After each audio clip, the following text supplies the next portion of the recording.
Okay, welcome everyone to today's University of Texas Energy Symposium. I'm Kerry King, research scientist and assistant director at the Energy Institute at the University of Texas at Austin and the sponsor of this speaker series.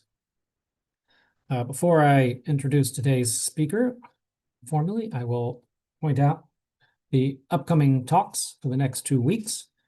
Next week, we have Kelly Sims Gallagher, who's the Dean of the Fletcher School at Tufts University. Be a policy-oriented talk, shifting priorities in U.S. energy innovation policy.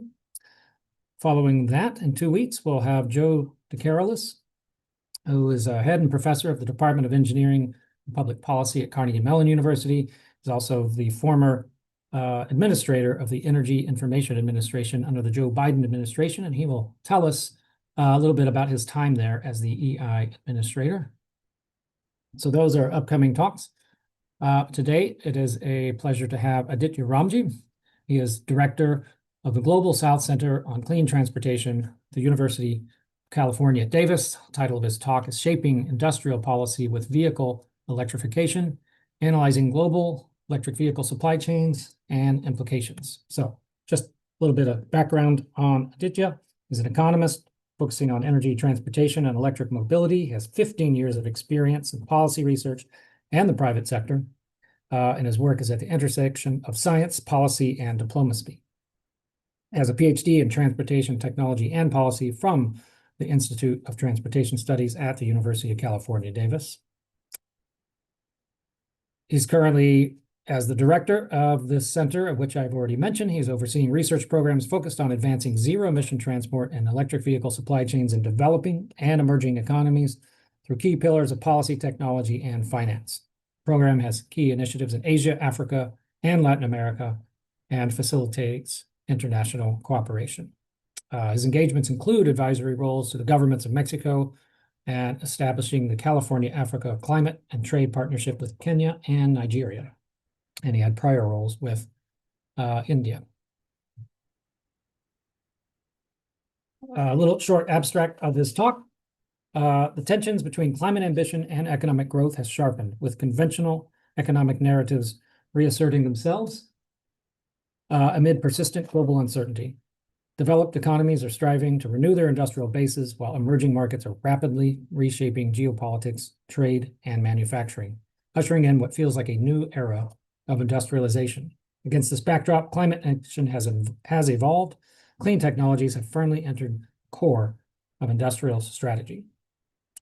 So perhaps there is a moment of a new paradigm, climate action framed as economic diplomacy. So the question is not about a pathway for the transition, but whether we can do so in time while managing trade-offs and avoiding false protectionism and aligning policy markets and investment. So in the end, the global rush for EV supply chains and critical minerals raises a fundamental question: for what purpose and under what conditions? He will now take us into this journey of the global electric vehicle supply chains to help us understand the policy and technology implications. So with that said, I'm going to hand it over to Aditya Ramji. The floor is yours. Thank you, Kerry. Let's see if you can see my screen. Yes, looks good. Excellent. All right. Thank you very much. And good morning, good afternoon to everybody who's joined in.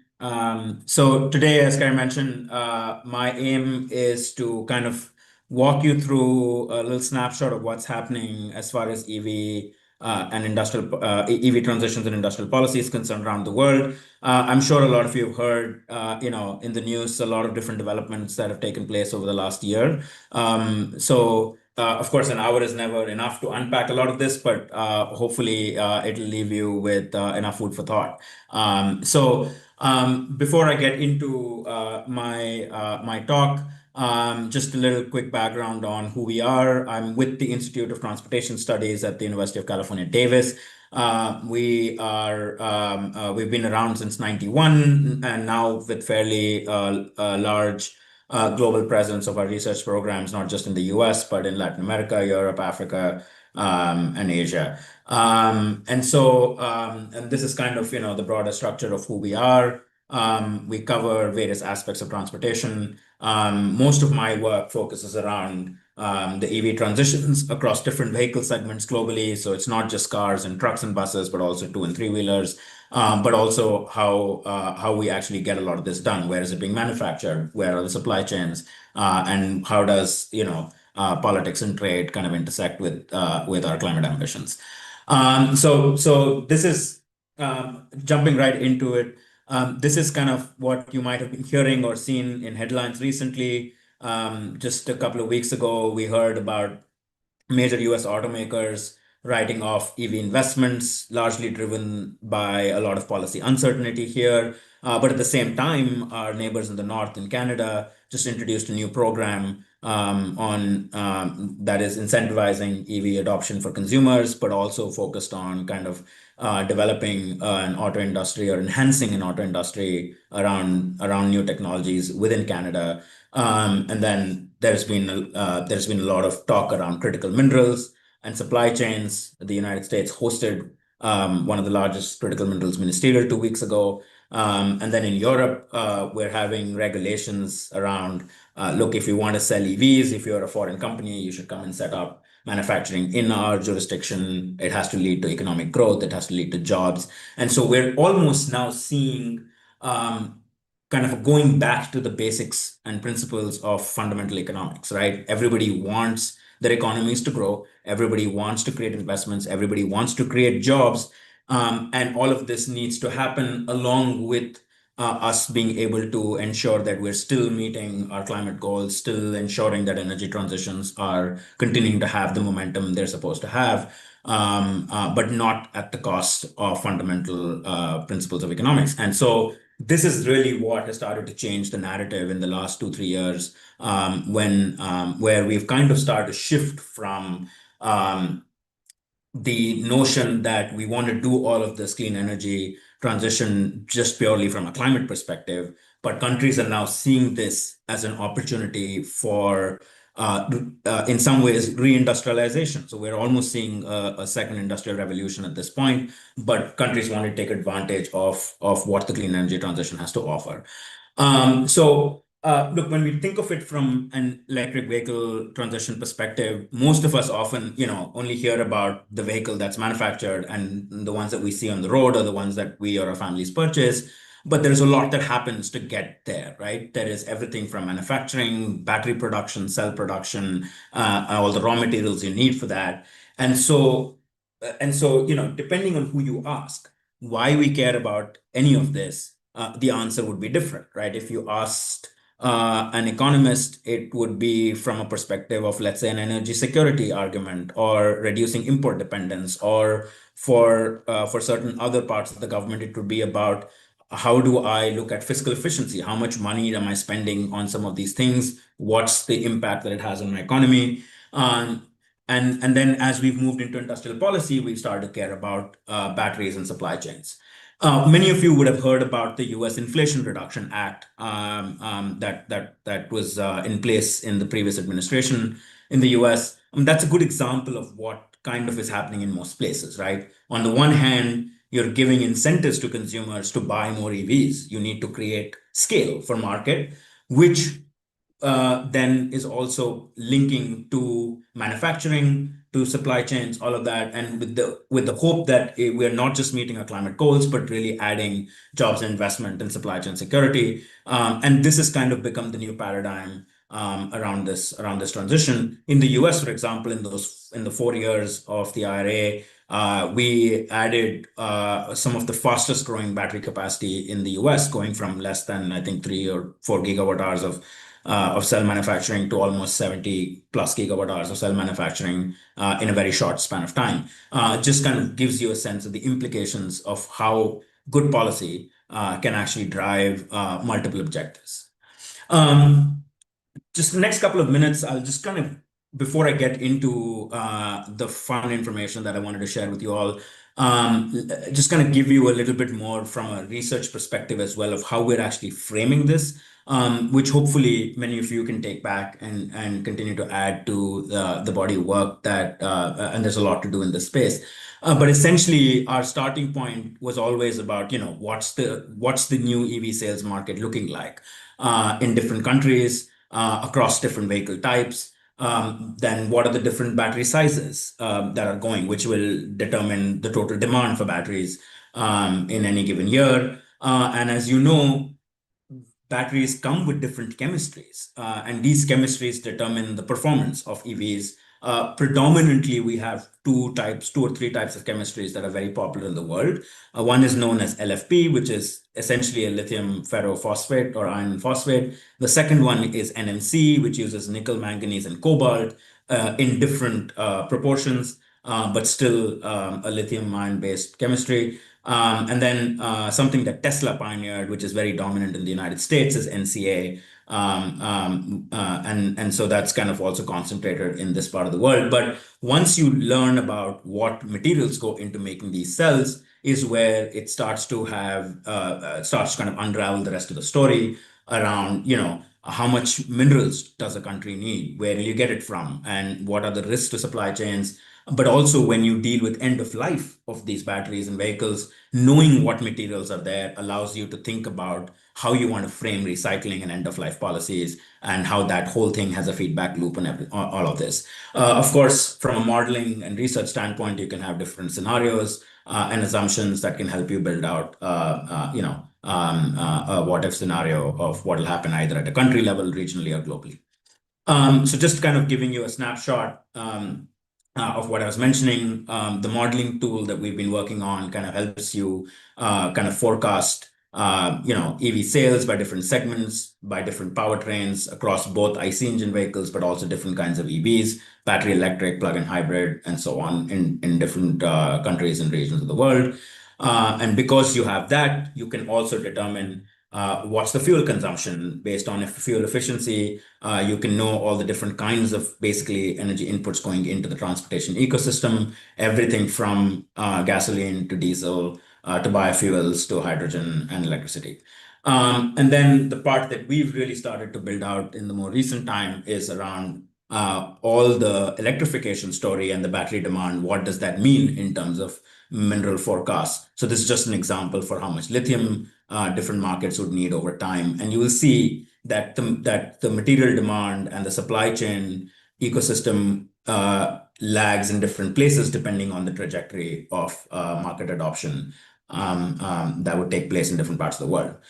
And then we ultimately get to trying to understand how what would be the need for different minerals. This is just a global aggregate of the numbers we were running. But the interesting part is, as I was mentioning, there is new mining that you would need to extract the amount of raw material that you would need around the world for a lot of this for the clean energy supply chain. But as we start to look at more and more of the stock coming to end of life, as we enhance recycling, you'll start seeing the green part in this graph starting to kick in, which is essentially your scrap supply coming from recycling and recovery, which actually has good implications in terms of reducing new mining. And then we can talk about a whole bunch of other implications around community impacts, life cycle analysis on emissions of supply chains and decarbonization and so on.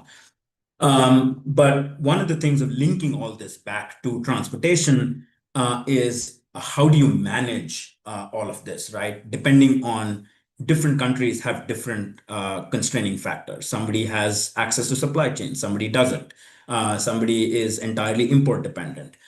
So different levers would be needed by policymakers and industry decision makers to think about how to manage their response strategy for different markets. So just for example, we were looking at how do we manage the total amount of raw material we need, let's say for lithium, cobalt, and nickel, which are key minerals in battery supply chains, but using different levers of transportation policy, anything from travel demand to mode shift to even adjusting battery sizes and so on. And you'll see, just as an example, for example, shifting travel demand has different implications for the three minerals, depending on how much of this happens in terms of the shifts that we will see eventually in terms of the mode choices people will make.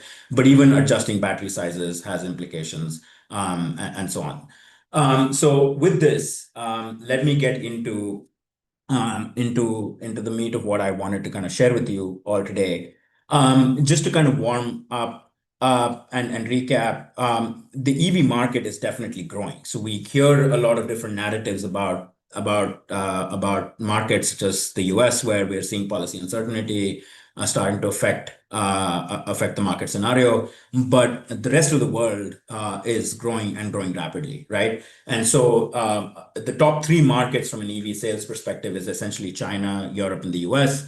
And in all of these markets, we've seen rapid growth, except the US this last year. But you'll see in China, we went from about 11.5 million to about 13.5 million EVs, light duty EVs being sold between 2024 and 25.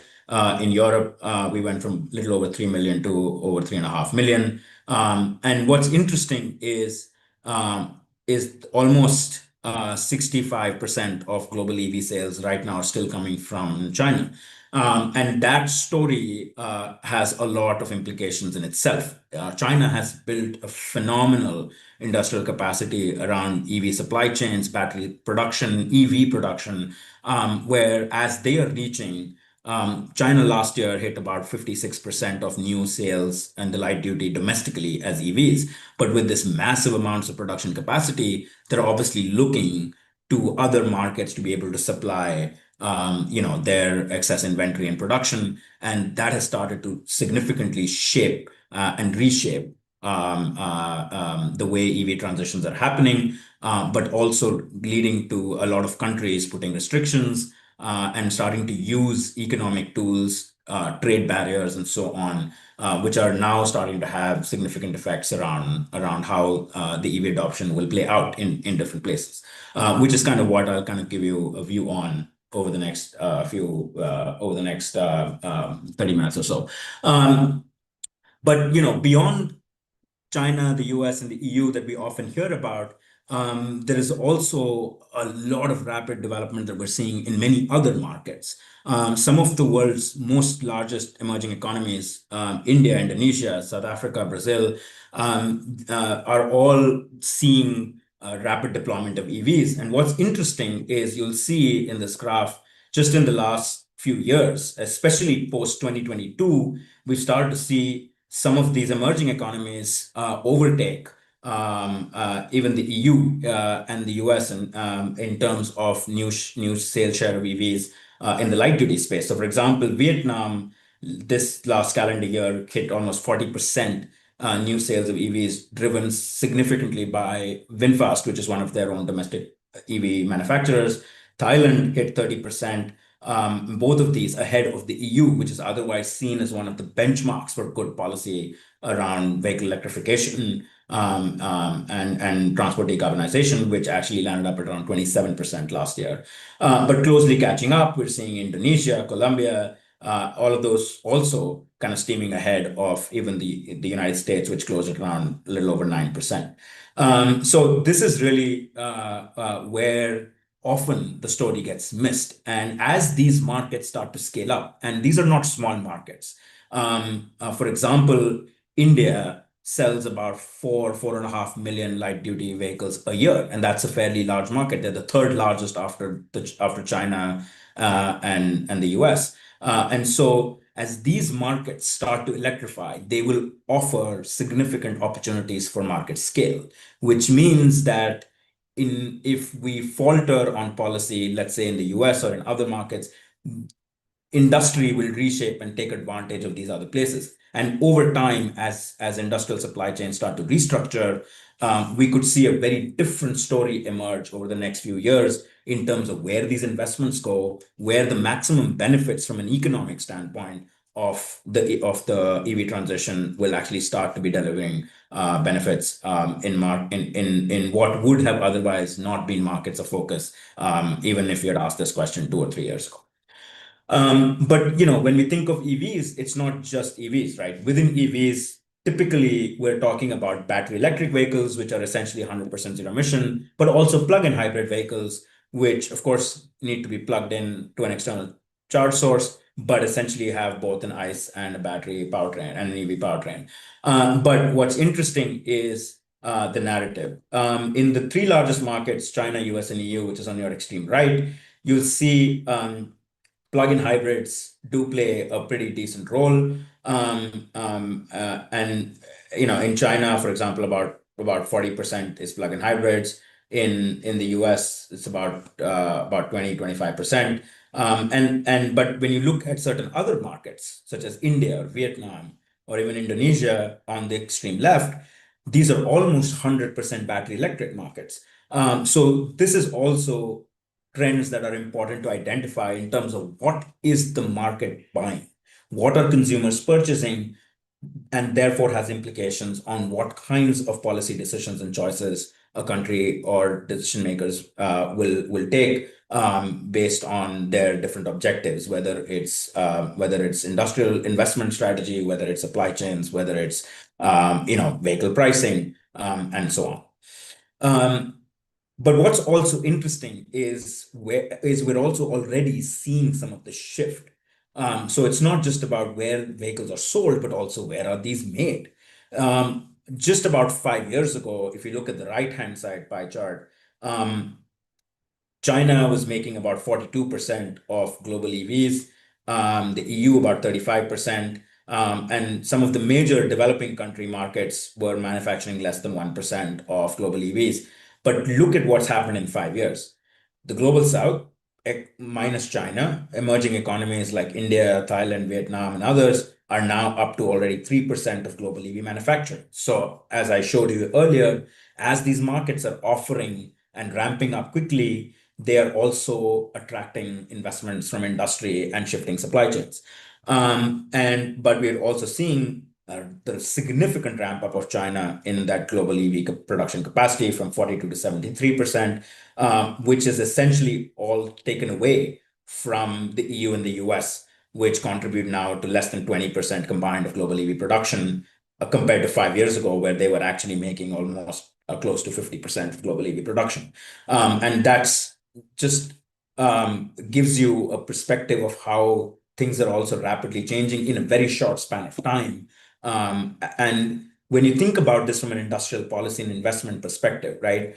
When people put money and invest money into markets, they want their money to see returns, much like many of us might invest our money in the markets. To ensure returns, you need market stability. And that's what some of these other markets outside of the US are offering through their ramp up in markets, which is also therefore kind of doing a full circle as these investments are panning out. But let's take a little bit of a deep dive into what's happening to some markets that we're familiar with, right? Let's take the US, for example. So this diagram essentially gives you a pretty good snapshot of everything from EV production to who are the people delivering these EVs to us in the market, to what are the kinds of different battery chemistries that they're using. And then where are these EVs going? How much is sold domestically? How much is exported? Which really starts to give you a pretty good sense of the supply chains and the economic implications of this structural shifts in industry. So in the US, for example, as you know, because we have the USMCA, which is the Mexico-Canada Free Trade Agreement, a lot of EVs are, a fair share of EVs are still made in Mexico factories for some of the major OEMs, including Ford, GM, and others, and brought into the US market. So that is where you see this on the left-hand side, a little over 200,000 EVs coming into the US from there. But we still do. Some of the other manufacturers like BMW and others still import EVs directly from their European factories into the US, largely because of the smaller volumes. And so they don't really see value in setting up manufacturing base. But beyond Tesla being one of the leaders, you see there is a whole host of other OEMs supplying EVs into the US market, but also what chemistries. And as I mentioned to you earlier, Tesla has been the pioneer of the NCA chemistry that's being used in electric vehicles here. And so they kind of almost hold that. But the other chemistries, which is essentially NMC, is kind of the dominant chemistry in the United States with a very small share of LFP. Now, the LFP story is interesting. LFP has been pioneered as a chemistry by the Chinese, and they've really been the IP holders of this and have really taken this chemistry a great distance in terms of improving on it and the performance it delivers for EVs, but also making it really price competitive, which really starts to bring down the costs of electric cars. Now, because in the US we have certain policies and restrictions on Chinese supply chains and exposures to that, the LFP chemistries have been relatively very limited in the US market until about a year or two ago, where price pressures essentially of delivering or the need to deliver affordable EVs has started to push auto manufacturers here to look at lower cost cells, and which is where they started to rely on Chinese supply chains to bring in affordable cells that can then essentially help to manage costs for the vehicle. And we'll talk a little bit more about this in detail in a second. But if you look at Europe, just as a comparison, you'll see a fair share, of course, is produced domestically. Europe is a large automotive manufacturer, but a pretty significant share, almost 27% of EVs are directly imported from China. And they are starting to essentially deliver cost competitive EVs into the European market. And so what you see here is, unlike in the US, where LFP was a very small share, in Europe, we're starting to see a growing share of LFP chemistries, largely being driven by Chinese EVs entering the market. Typically, most of the European and non-Chinese manufacturers rely on NMC chemistries as they diversify from this. But in Europe, compared to the US, we've also seen a much wider set of different kinds of chemistries being used, which has different implications. When you have too many different chemistries, you essentially are creating the need for different multiple supply chains, but also starting to kind of create a scale problem where you're starting to eat into market shares. They have implications on how much end of life capacity you create for specific chemistries, how much you can recover, and a lot of that. So there are strategies now increasingly that countries need to think about and are thinking about in terms of where do they place their best bets in terms of not just what the OEMs are delivering in terms of chemistries, but how a lot of that has implications on supply chains and industrial policy. But when we talk about who are the OEMs who are delivering these EVs to us, let's also take a little bit of a look at who are the different car manufacturers from different parts of the world delivering these around in different markets.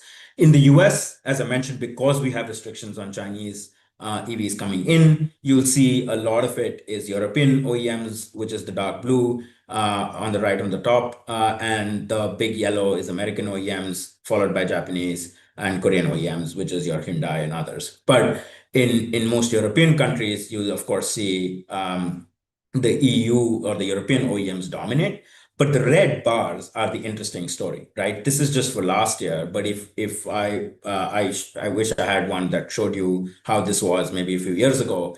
Those red bars are essentially Chinese EVs being delivered in a lot of different markets around the world. And you'll see that those red bars were significantly lesser or smaller in size even 2 or 3 years ago. And that has significantly changed. Markets like Brazil or markets like Thailand are almost essentially entirely being driven through Chinese EV exports into their market. And then I think I actually do have one that will give you a better sense of that. But before I get in there, the reason why this matters is, and going back to the theme of industrial policy, at the end of the day, OEMs and auto manufacturers need to stay competitive to stay in business. So, as technologies shift and new technologies enter the market, you have to be ahead of the curve. You have to be spending on R&D, and you have to be thinking, how am I going to take advantage and be ready to respond when new technologies start to scale so that I can continue to remain competitive in the game as a global player. This is where we're starting to see some of our conventional automotive manufacturers look at risks. Let's take the light blue, which is basically American OEMs, right? If you looked at the IC engine market, or just the general automotive market back in the day over the last 30, 40 years, American OEMs were the story. The GM, Ford, everybody selling into India and Australia and to all the major markets around the world. Now, almost practically, these countries have zero US OEMs selling cars into these markets, which largely driven through just general lack of competitiveness to be delivering price competitive cars in a lot of these markets that are being delivered by other OEMs. And with the EV transition, that has started to further hurt competitiveness, where we're seeing you can see just in the last 1 year between 2024 and 2025 sorry, this is for the last 3 years, where light blue is essentially US OEMs have lost market share on the EV side, and essentially almost entirely to Chinese OEMs, which is the red, who've gained significantly in most markets outside. And this is where even within the US, you'll see even though there are no Chinese EVs, but US OEMs have still lost about 11%, largely handing over gains driven through plug-in hybrid EVs, etc., to Japanese and South Korean manufacturers. And this is really where the crux of the problem lies, right? To be able to deliver competitively in global markets like the US, which are almost like 17 million light duty vehicles a year, is the second largest market in the world. So if I can create domestic scale for EVs in my country, then I can really leverage market scale of my domestic economy and also therefore continue to be significantly competitive in other markets that we manufacture in or supply to. And this is essentially where the industrial policy story becomes so critical. And this is where it becomes important to have good policy certainty that can create markets to scale EV deployment. And so now think about this, right? This is no more just about climate. If we create scale for markets, this is really about industrial policy, investments, economic growth, jobs, all of that, and just fundamental competitiveness. And if we succeed, we will also succeed in meeting our climate goals. And that's kind of where a lot of this new narrative is really shaping. Let's take a deep dive into how China is driving this narrative, right? China exported about 1.7 million EVs last year. And just to kind of think about that scale, right? And a majority of it went to the European Union, but to various other markets. But what's most interesting is this dependency chart on the right extreme, right? And this is what I was highlighting earlier.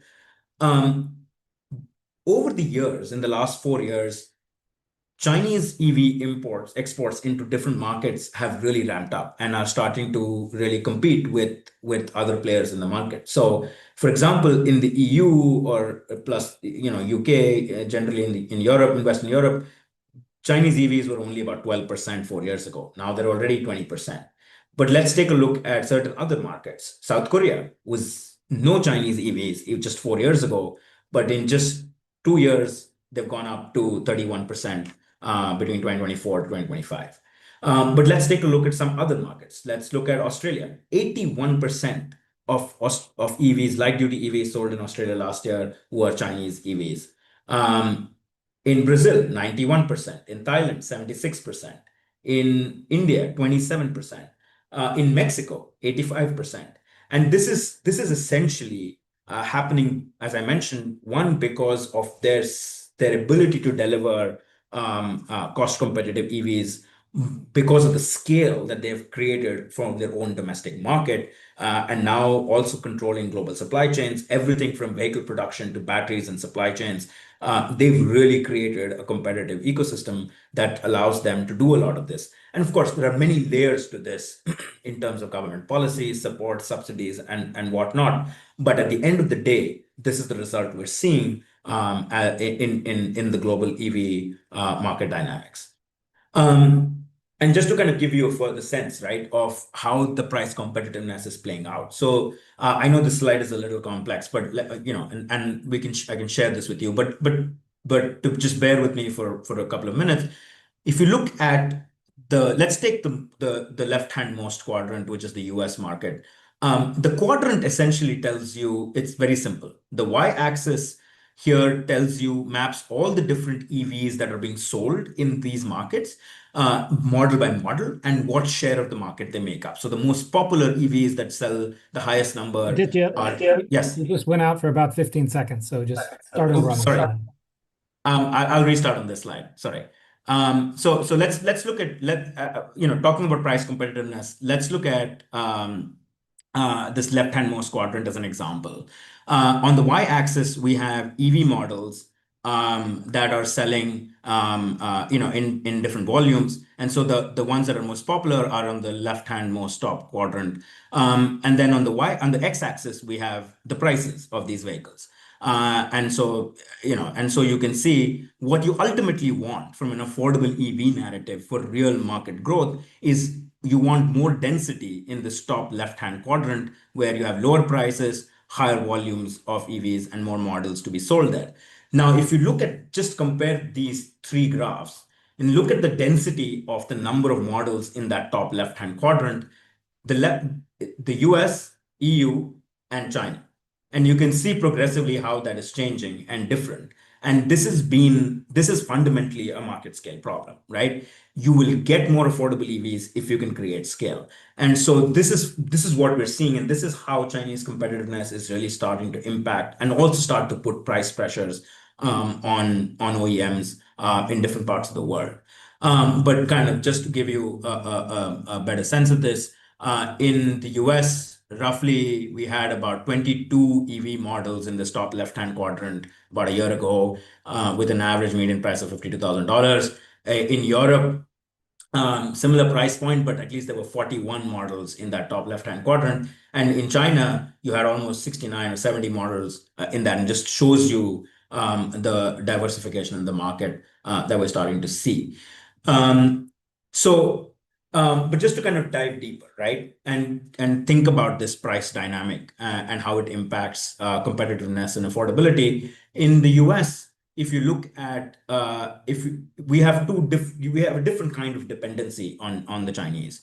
We don't allow Chinese EVs to come into the market, but a lot of US OEMs use Chinese cells to put into their EVs, fundamentally because they're cheaper and available at competitive prices. And so if you look at this, on the blue one is essentially US made EVs that use non-Chinese cells or EV batteries. And you can see that they're currently a little bit more competitive than US EVs that use Chinese cells, but a lot of this is driven through tariffs and duty measures, etc. And as we look at this in another market, you will see that when you fundamentally remove some of these trade and economic barriers, the dependency on Chinese supply chains actually does end up creating more competitiveness, which is where we're now starting to face this issue of, is it about excluding the Chinese or learning to manage the problem, where you learn to partner, but you require them to start investing in your market if they really wanted to have market access, right? So we compare the same thing in the EU, and you can see the story is very different because certain trade barriers don't exist. You can see the yellow EU-made Chinese cell EVs are cheaper than the EU-made non-Chinese EV battery, the non-Chinese cell EVs, and then fairly competitive with direct imports, largely because of some of the duties that are applied on imports. But beyond the US and the EU, the point is that affordable EVs are not a myth. We always think that it's a difficult milestone to achieve. So let's look at certain other key markets where affordability is an even bigger issue. The average American buys a car that costs anywhere between $25,000 to $28,000, right? I'm just saying, just an ICE vehicle. Most popular being a Toyota Corolla or a Honda Civic. But in other developing country markets like India, Brazil, Thailand, Vietnam, which are equally large, and where automotive markets are growing rapidly, there the average buyer actually can only afford to spend $12,000 or $15,000, and so you can see a significant difference. But what we're seeing in the last couple of years, especially as I showed you right in the beginning, as these markets have been growing, is that scale is starting to show up, starting to show results. We're seeing, for example, in India, the sales weighted average price of an EV is about $18,200. In Vietnam, it's about $22,000. In Brazil, it's a little bit more expensive. But in Indonesia, it's $26,000. But you're already seeing a very different dynamic evolving. And these are global EV products that are being sold in multiple other markets, including in Europe, including in other countries. Of course, not here, but we're starting. But it is possible, and it's doable. And what you're seeing is that it's doable the moment you start to create strong markets and market certainty. Um, but as we take a step further, right? And this is where I was going from. So we've talked about vehicles, we've talked about what are the different BEVs versus PHEVs, we've talked about how affordable they are, how that is playing out in different parts of the world. But the next part that matters to us is, how big are these batteries that go into these EVs? What chemistries they use fundamentally, because we then care about the rest of the story in the supply chain. But this is just an example to give you how we've looked at this for the Chinese market, but we have the same thing for different other markets. But you'll see essentially that battery sizes range anywhere from 30, 40 kilowatt hours to 80, 90 kilowatt hours in larger EVs or with higher range requirements. In the US, you'll see bigger circles on the higher size of the battery, on the higher battery size. But essentially, one of the big distinctions we're seeing is, if generally for anything that is around 50, 60 kilowatt hours or below, we're usually seeing OEMs look towards LFP chemistries as the choice, because they're lower cost, they're stable, and provide the good performance.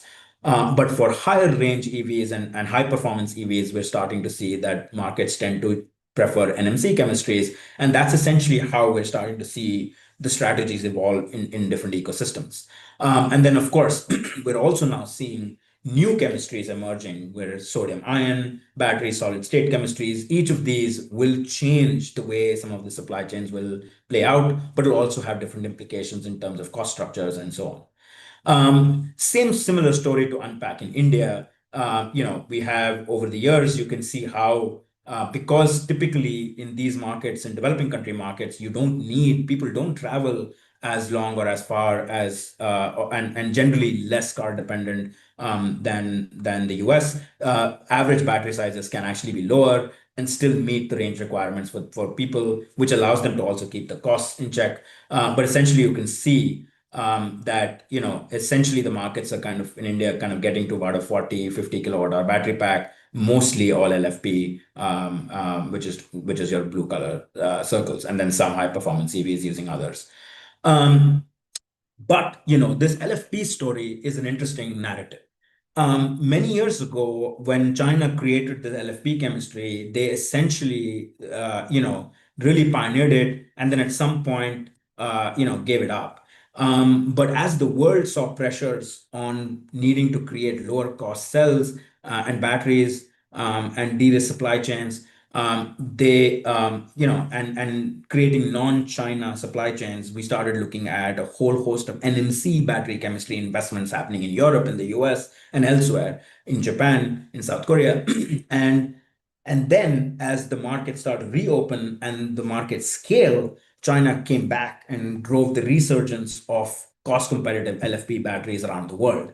And in the last 2, 3 years, we've seen a significant resurgence of LFP chemistries, which, if you had asked some of us a few years ago, we would have written off as essentially a dying trend.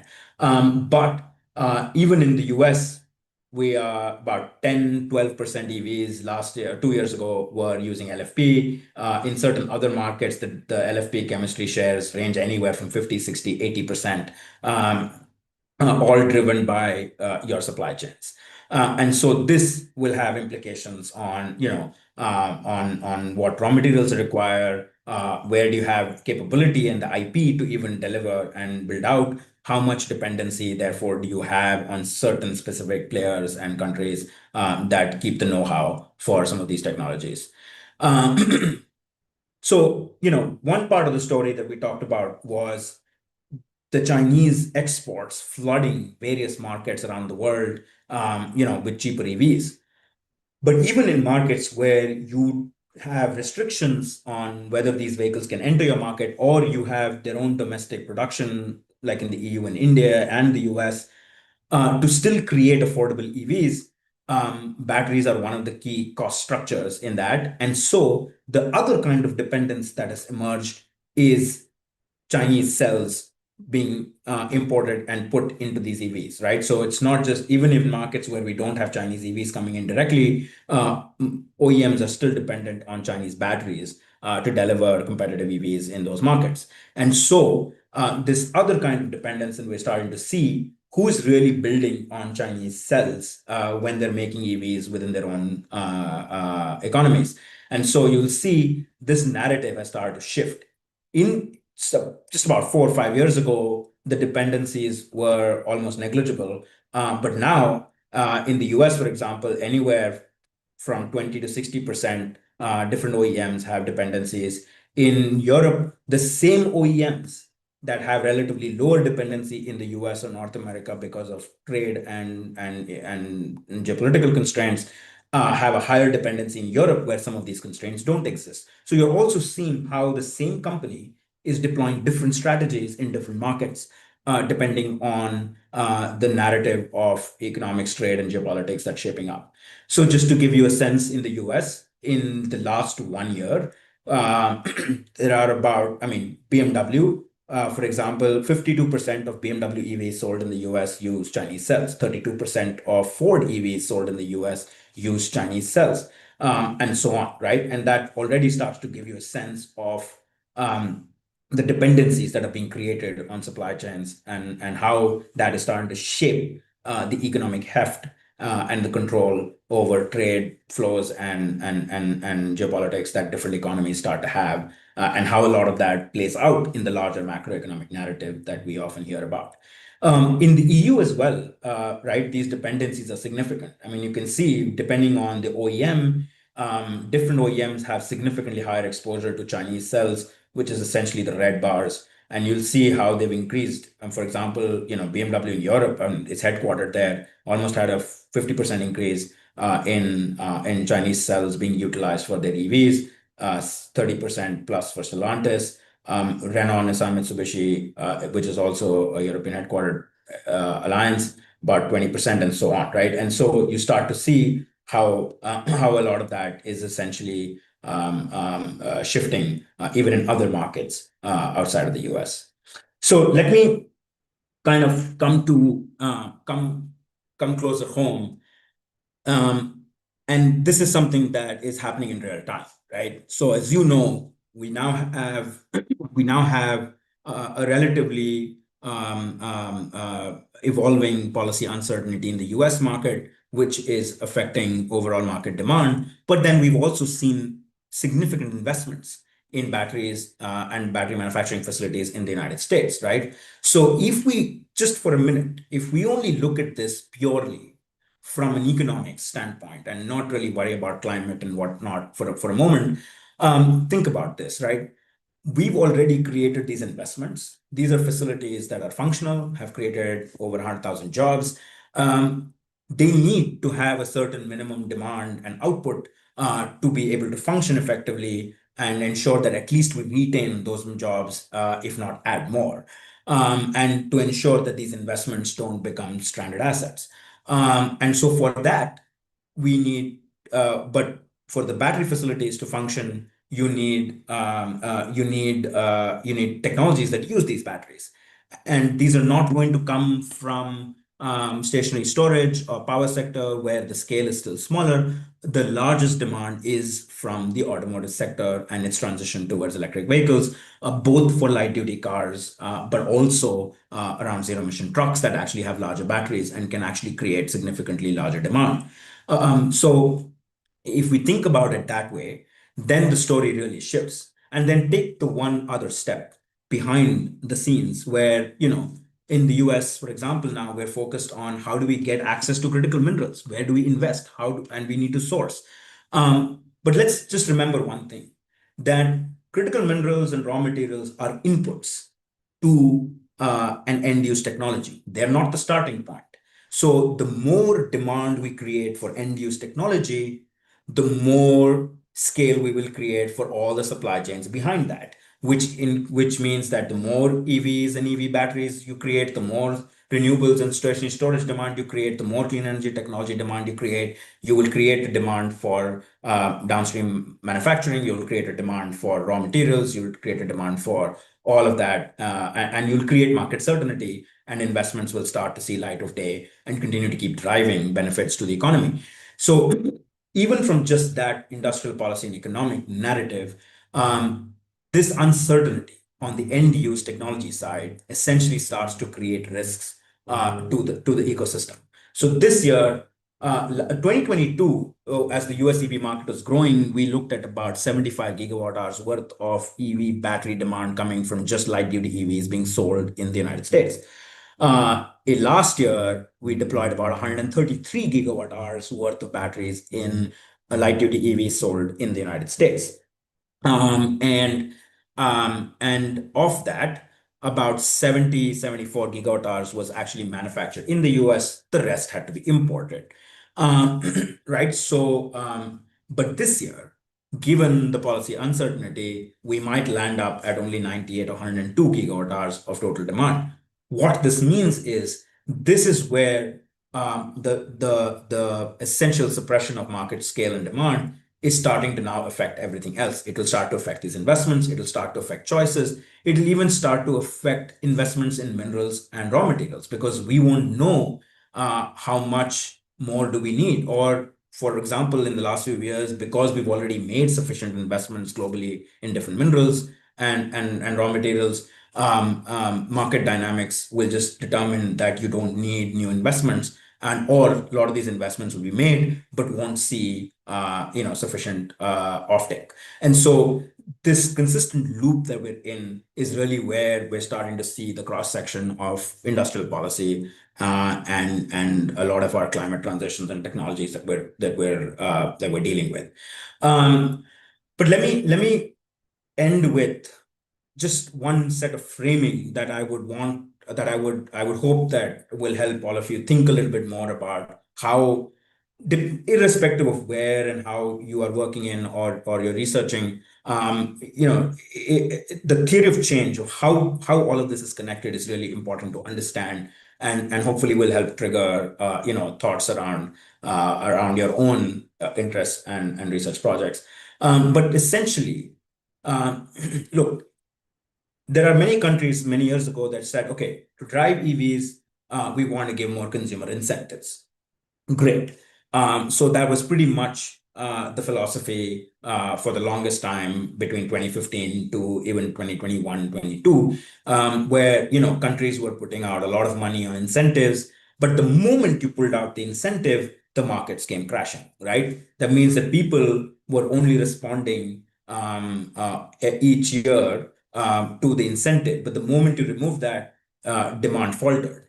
Now, what is really a good stable market is when you can use these incentives, etc. But then even when they don't exist, you're basically then creating a strong, stable market to continue to grow. And that was the hope, that incentives would help drive that scale, and then industry would automatically become competitive and all of that.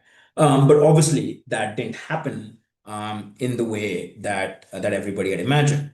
So then we said, okay, what's the way to create so then economies started to say, okay, we need to expand manufacturing. We need to create lower cost EVs. So it's all about investments. And so in the last 3 to 4 years, whether it's the US Inflation Reduction Act or what India called as the Production Linked Incentive, PLI, these were essentially all the same from a policy design perspective, where they were basically attracting investments into their economies to say, come invest and create scale, and grow the market and to become competitive, and we'll see market growth combined with consumer incentives.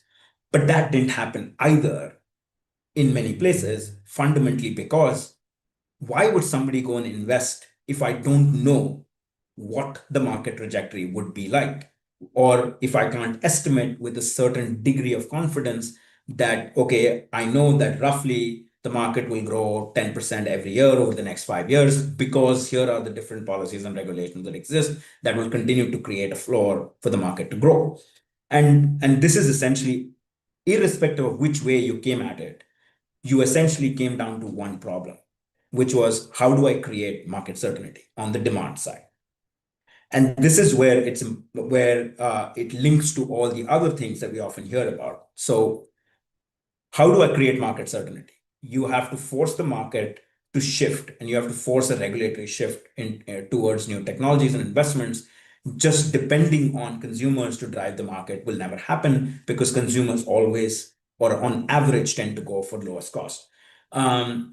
So to drive new investments in new technology, we need to have a certain regulatory framing. And this is where regulations like in California, where we have the famous zero emission vehicle sales mandate regulations that essentially requires OEMs to sell a certain increasing number of EVs every year into the California market to be compliant.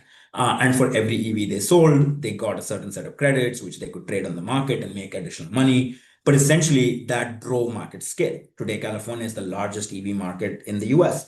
At the federal level in the US, we had GHG regulations or fuel efficiency regulations, as we call it in different terms, but essentially forcing a higher degree of fuel efficiency in ICE vehicles. And at some point, you reach a point where the cost to make an ICE engine vehicle more fuel efficient is just more expensive than actually delivering an electric vehicle. And so that the regulation would automatically force industry to start to make that shift. This is what we're seeing in different other markets. But so this is essentially how the story starts to link up, right? We all often work in our own little pieces of the puzzle, but this is where it all adds up. Whether you are looking at energy efficiency, at electricity grids, it all links up. If you had market certainty and you knew how many EVs were being sold in different over a period of time, where these would be sold, what are the different kinds of battery sizes, the charging needs. If you are interested in electricity markets, you would be in a better position to determine grid readiness and grid stability and what new investments need to be made on the utility side. And so this is essentially the framing that we're starting to get to, which is to say that you may care about industrial policy, you may care about fiscal efficiency as a government, you may care about grid readiness and planning, etc. Doesn't matter. It all essentially comes down to one very important factor, which is market certainty.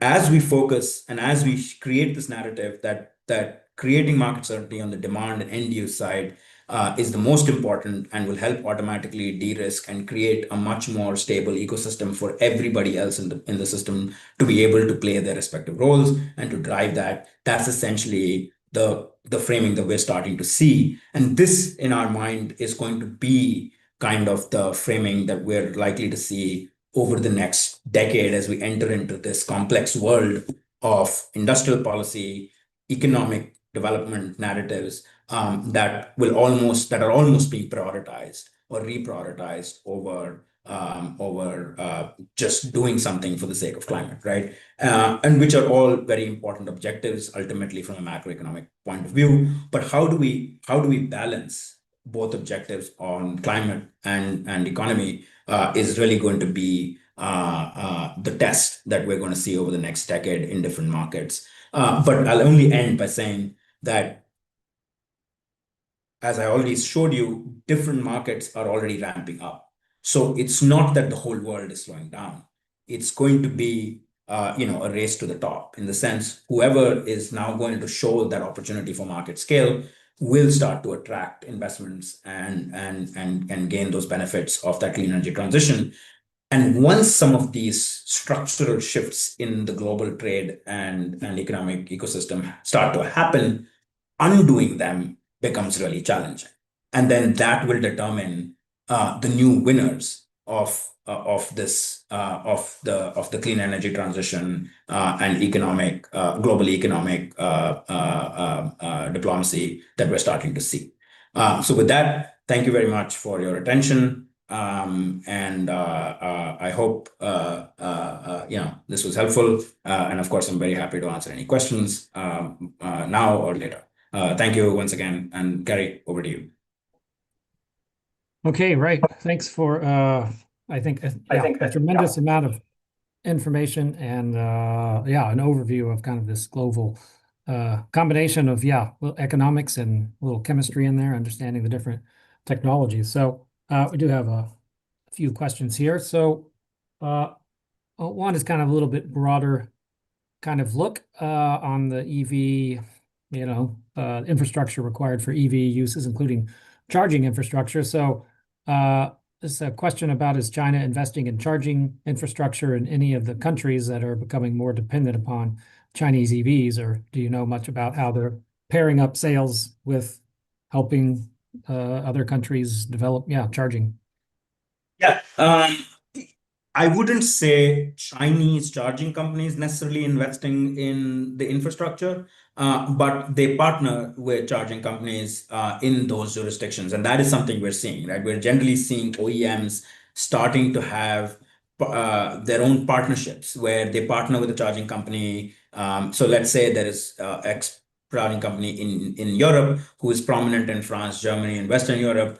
They like a BYD would partner with them and ensure that people have access to infrastructure. That's what gets loaded on when you as a user are driving the EV and need to go find the nearest charging station, right? And so that's essentially something that we're seeing. But generally, I would say that across markets, we are seeing, as the markets are scaling, we are seeing a greater number of charging companies, but mostly local charging companies or homegrown charging companies, if to put it that way, that are really driving this. But the story on the Chinese narrative is maybe a little different, less on the end use charging deployment side, but more on the charging infrastructure equipment itself, which again has a lot of electronics and raw materials that are controlled by Chinese firms. And so hence, again, on the supply chain side, that's where you start seeing a lot of that exposure to Chinese firms.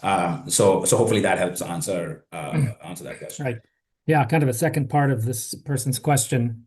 Yeah, you may have slightly answered it, but it is, service subscriptions for charging infrastructure. You're sort of saying the Chinese firms are selling cars and they're selling hardware for charging infrastructure. Do you see them sort of taking any of the revenue stream from the charging service, or is it pretty much left to the local companies and they're taking all of that service revenue stream? All right. So maybe I haven't looked into specifically on Chinese automakers, but we've generally looked at how automakers are looking at this interaction with charging service providers. And so the simple answer to that is yes, automakers are definitely leveraging charging service subscriptions as an ongoing revenue model, in the sense that when they partner with a particular charging service provider, because they are sending their drivers or vehicle owners to those charging sites, which are basically part of the system, that allows the charging service provider to have higher utilization and gain revenue. So typically they enter into some revenue share agreement where they get a marginal commission out of every charging event that essentially happens. But that's a general trend we're seeing across OEMs in most markets. In the early years, even a few years ago or even to last year, many OEMs, including Tesla, used to actually give people 3 years worth of charging free, but somebody is paying for it, right? It's not free. So someone is paying for it. But now we are seeing a big shift. We are seeing the free charging kind of going away, and OEMs actually now monetizing that more directly and explicitly with their consumer base. Right. Let me ask you to put your sort of, traditional economist hat on, or economist hat on a little more, and thinking about the market share of at least electric vehicles, light duty vehicles that you said, and Chinese kind of dominating it with that general story. How much of this is about, I don't know, I'll say technology and industrial policy at a kind of national government versus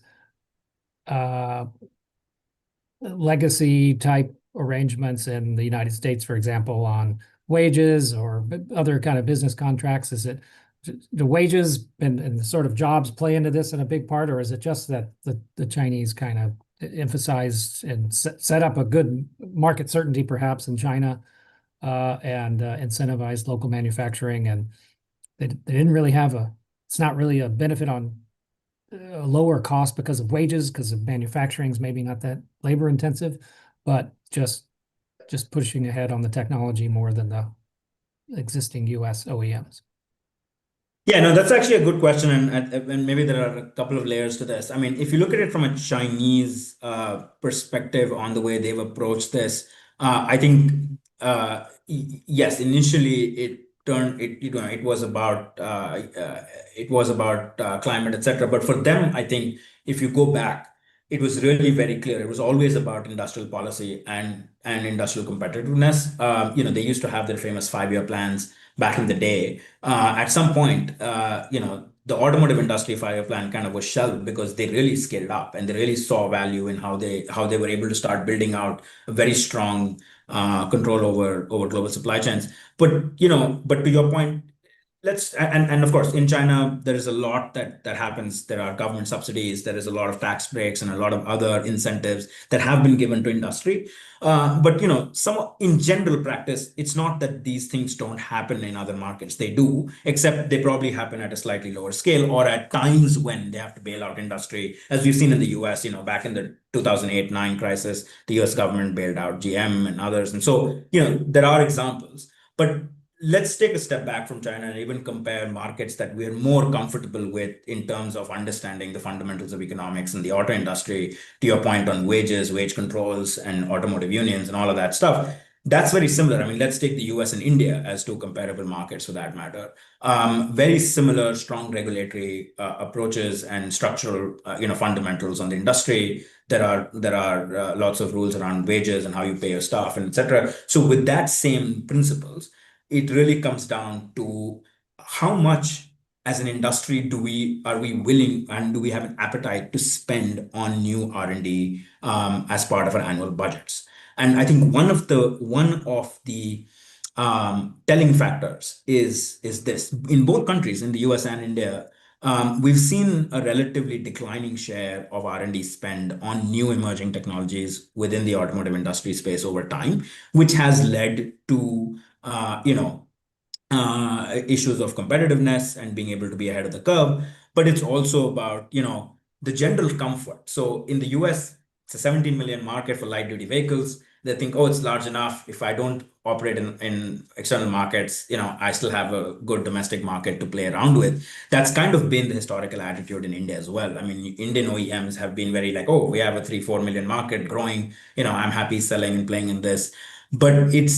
But the point is that now you're starting to see these pressures. There is pressures on new technology. There's pressures on who will deliver them within a certain time point. And I think that's where it's coming to bear for industry, right? In both these markets, in the US and India, domestic OEMs are starting to see a lot of competitive pressures. And largely driven by a general historical lack of the strategy towards new investments. And I think this is where, for me, we've always talked about a lot of this around, fuel efficiency regulations, emission regulations, and all that in the auto industry, mostly from an air quality, climate, etc. perspective.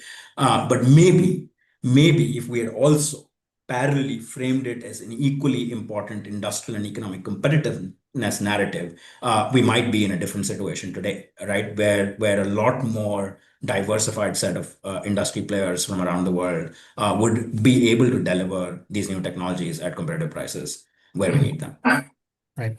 Right. This is something I've thought about. It's sort of a follow-up question, and I don't know if it's an unfair question to you, but it's kind of a maybe broader picture question in this, country strategy or industrial policy type of perspective. But how much of let's just say, the prominence of Chinese EV manufacturing now and the dominance of the supply chain, and I think compared to the United States is based upon their lack of a large incumbent vehicle industry or manufacturing industry when they got started, and there wasn't a lot to displace. So if you're going to grow from small base, might as well grow into the new technology. So that's one point. Second point is a much higher incentive to essentially make EVs as opposed to petroleum-based or internal combustion engine vehicles due to the lack of large domestic oil production and much more dependent on imports. So those seem like, to me, kind of obvious motivations to start to want to dominate something like EVs, whereas the US has been a little bit more hesitant, or a lot more hesitant, I might say. No, you're right. And I think this goes back to one of the slides in the early part of my presentation that was saying, why do we care about all of this, right? And it depends who you ask. So if it's a country that has a significant import bill, such as China and others, I mean, even India for that matter, imports almost all of its crude. At some point, it's a choice, it's a trade-off. Where in my narrative am I able to lower that import dependency and that fiscal pressure? And so the energy security narrative for definitely has a strong role to play.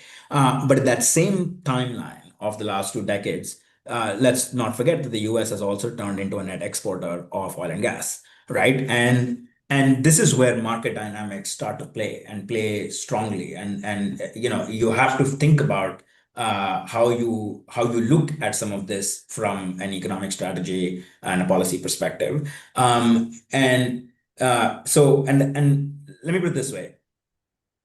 Today, in hindsight, I've heard people say, "Oh, China had the vision and some of this, and they saw 20 years ahead." Maybe not. I mean, we don't know, right? And maybe they just a couple of risky calls and punts played out for them, and they lucked out. So I think there's a two-part process to this, right? There is taking certain leaps of faith and strategy where from our policy and industry decision makers in different markets, and really kind of going after that and driving those ecosystems. But those are typically driven in shorter time cycles of 5 years, 3 years.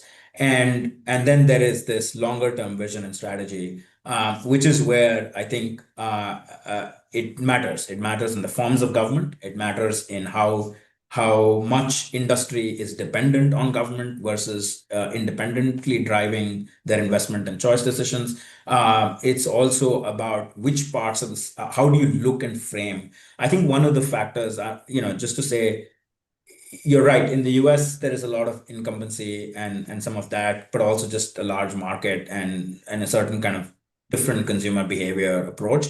But let's take other markets. I mean, take India. I know I keep going back there, also partly because my home country and I understand well, but essentially it's the same thing, right? It's this incumbency, but it's slightly different. It's this the idea of, I mean, 10 years ago, not many Indians had cars. In 10 years, we've seen a double tripling of that market. Incomes are growing. And actually, people buying EVs think it's cool. They don't see it as a choice of, oh, climate, or I'm doing something for the good, from the good of my heart.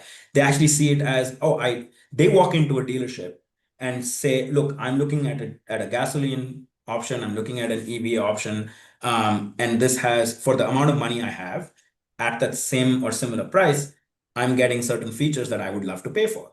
And then it becomes less about a choice of powertrain. It's more about a choice of what I'm willing to pay for. And as long as I get the bang for my buck, I'm able to, do that. And so I think there is a lot of consumer psyche that can be played around with here, and how you look at some of that. So anyway, I mean, it's a complex question, and I don't think I may have done a very good job of being able to answer that. But there are different layers, right, to this, and I think the way I look at it is very simple. To put it very finely, no one can work on all of the different aspects, but each of us in our own different ways are working in different parts of this puzzle. And I feel like as long as you just generally have a good overview of where all of this fits in, I think each of us can do a far more effective job of how we bring our research and analysis to help inform decision making. And I feel like as long as we're able to do that, hopefully, we'll collectively all move in that direction that we want to. No, I think it was a fine answer, and I premised it by saying here is a perhaps unfair question about answering all of why things happen in the world. So I think you gave some good insights into there. So we'll definitely end with that. So thank you again, Aditya Ramji, the director of the Global South Center on Clean Transportation at the University of California at Davis. Thanks for being on the UT Energy Symposium.